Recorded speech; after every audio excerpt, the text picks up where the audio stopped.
capítulo 7, primera parte de la sexta reunión, veremos muere una civilización y nace otra.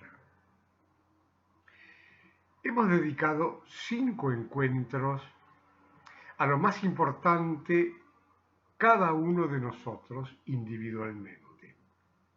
En las 2 últimas reuniones nos ocuparemos de los aspectos sociales y grupales y de los grandes cambios culturales por los que transita la entera humanidad. Para ello emplearemos las ideas extraordinarias de un historiador inglés llamado Arnold Toynbee, cuya obra cumbre es Estudio de la Historia, compuesta por 12 volúmenes. Uno de sus discípulos, bajo su supervisión, prepara un resumen de 3 tomos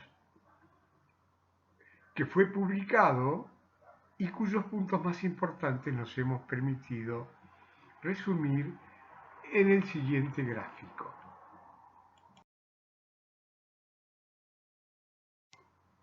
Toynbee definió a las civilizaciones humanas, sus creaciones más importantes, como los individuos de la historia. Tal como los hombres, las civilizaciones nacen, crecen, llegan a un apogeo y mueren. Simplemente porque no alcanzan la perfección en el periodo de vida asignado, que son 2 o 3 milenios. El libro que estamos resumiendo clasifica con gran precisión 25 civilizaciones a partir de la egipcia. Todas murieron, salvo la única sobreviviente, la civilización occidental globalizada. Esta apasionante descripción está contenida en uno de los 15 libros del proyecto Vida Plena, llamado El nacimiento de una nueva civilización. En el gráfico anterior hemos representado solamente 3. La civilización grecorromana, creada por los griegos y destruida por los romanos. La civilización actual y la nueva civilización nacida en 1945. Por primera vez estamos en un momento histórico notable.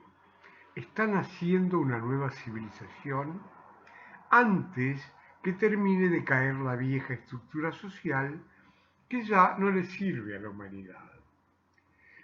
Describiremos los puntos singulares del gráfico. Una civilización nace y crece cuando concurren 2 factores: el poder de las ideas y el poder del número de la gente. Toynbee denomina a los que tienen contacto con las ideas minoría creadora. Tienen la solución para los problemas de la humanidad, de la sociedad a la que dirigen, y las transmiten a la gente por un proceso de mímesis, que significa imitación en griego. Los que tienen el poder del número adoptan las ideas, las hacen suyas y la sociedad se desarrolla generándose una nueva cultura y una nueva civilización. Llega el momento en que la codicia actúa como condición humana y la minoría creadora se transforma en minoría dominante. Los que tienen el poder intentan acumular más poder y más bienes. ¿Cómo sabemos que ocurre semejante cambio? Porque suceden lo que se denominan magnicidios, que es la eliminación de los líderes que trabajan por el mayor bien para el mayor número de personas. Julio César quería emprender una reforma agraria y fue asesinado en las escalinatas del Senado romano por los senadores, entre los que se encontraba Bruto, su protegido, sin importarle lo que dijeran al día siguiente La Nación o Clarín. Julio César tenía la suma del poder político del imperio, del poder económico y del poder espiritual. porque los emperadores eran designados por los dioses directamente. En la civilización occidental globalizada, este magnicidio fue doble. Kennedy, que quería desarrollar la Alianza para el Progreso, y el Papa Juan Pablo I, que conocía los secretos de los vínculos entre la mafia y el sistema financiero vaticano. Hay que ver la película El Padrino 3. Ambos fueron eliminados y la minoría dominante asume completamente el poder en la civilización occidental. Cuando eso ocurre, según Toynbee, comienzan a operar dos fuerzas que terminan destruyendo el orden social. Una de las fuerzas es la cantidad de gente que es excluida del sistema económico por el afán de acumulación de la minoría dominante, a la que Toynbee denomina proletariado interno. La otra fuerza son los bárbaros, cuyas tierras son ocupadas por los ejércitos de la minoría dominante, que tratan de poner la frontera lo más lejos posible del centro de poder, generando la globalización o universalización del sistema político y cultural que es impuesto a los territorios del imperio. En todos los casos ocurre un acontecimiento significativo que Toynbee describe como el nacimiento de una nueva religión. En el caldo de cultivo del proletariado interno surge un ideario distinto. Por ejemplo, 69 años después del asesinato de Julio César, nace Jesús en una de las colonias del imperio. Conocemos la historia siguiente. Cae el imperio romano y nace la civilización occidental, impulsada por la ideología judeocristiana, cuya manifestación cultural más importante es la Iglesia Católica, que se adjudica la suma del conocimiento y fue responsable de un milenio de oscurantismo social.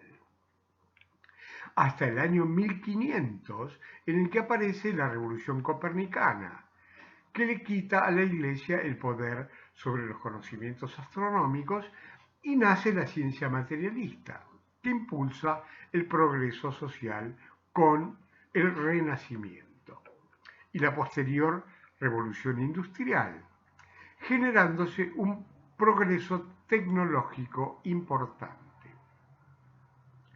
¿Por qué hemos indicado que en el año 1945 tuvo lugar el nacimiento de la nueva civilización? Porque en ese año una sociedad humana recibió los elementos para acceder a los poderes más grandes que existen.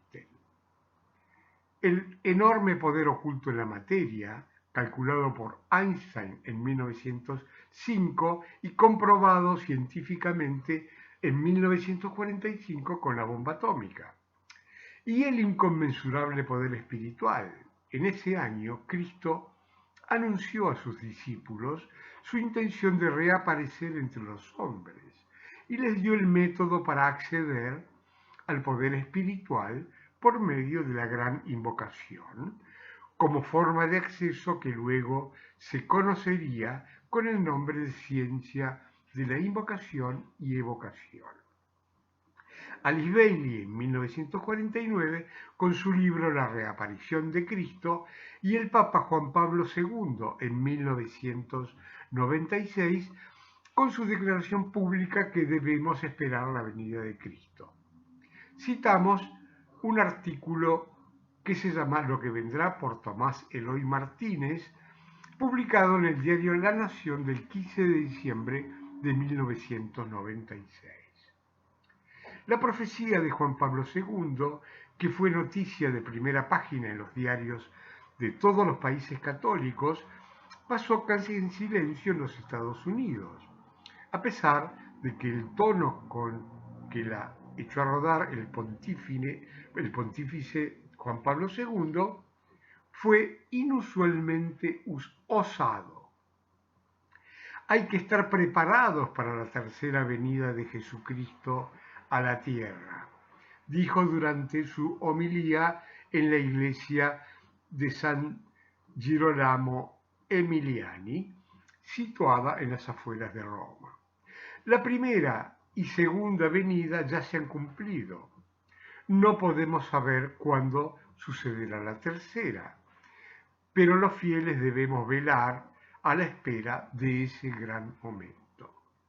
El Papa no aclaró a cuál venida de Cristo aludía cuando hablaba de la segunda, pero los teólogos suponen que se refería a la resurrección.